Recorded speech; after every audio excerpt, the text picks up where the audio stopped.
Azərbaycanda işləyən pensiyaçı vətəndaşların pensiya kapitalından istifadəsinin 4 ildən bir olmaqla 3 dəfə həyata keçirilməsi təklif edilir. Xəbərizlə YouTube kanalı Oxu Aza İstinadlı xəbər verir ki, bu fikirləri Milli Məclisin Əmək və Sosial Siyasət Komitəsinin üzvü deputat Vüqar Bayramov bugünkü iclasda deyib. O bildirib ki, əmək pensiyaları haqqında qanuna əsasən yaşa görə əmək pensiyası təyin edildikdən sonra işləməyə davam edən pensiyaçıların pensiyası sonradan toplanmış kapitala uyğun olaraq 6 ildən sonra yenidən hesablanaraq pensiyaya əlavə olunur.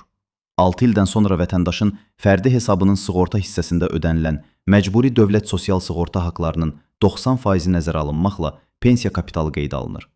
Pensiyada yeni artım üçün işlədiyi dövr üzrə toplanmış pensiya kapitalı 72-yə bölünməklə pensiya məbləği yenidən hesablanır. İşləyən vətəndaşlarımızın pensiyasına əlavələr 2 dəfə 6 ildən bir edilir. Bu o deməkdir ki, 65 yaşında pensiyaya çıxan və işləməyə davam edən vətəndaşımızın ikinci dəfə pensiyasına əlavələr 77 yaşında olunur.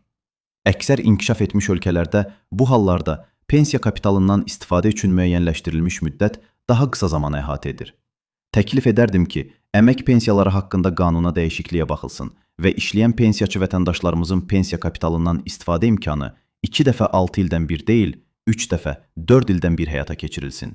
Bu hal, işləyən pensiyaçıların topladıqları pensiya kapitalından daha səmərəli istifadəsinə və o vətəndaşlarımızın pensiyalarında daha çox artıma səbəb olar. İşləyən pensiyaçıların sayının 190 minə yaxın olduğunu nəzərə alsaq, bu dəyişikliklə xeyli sayda vətəndaşımızın pensiyası artardı.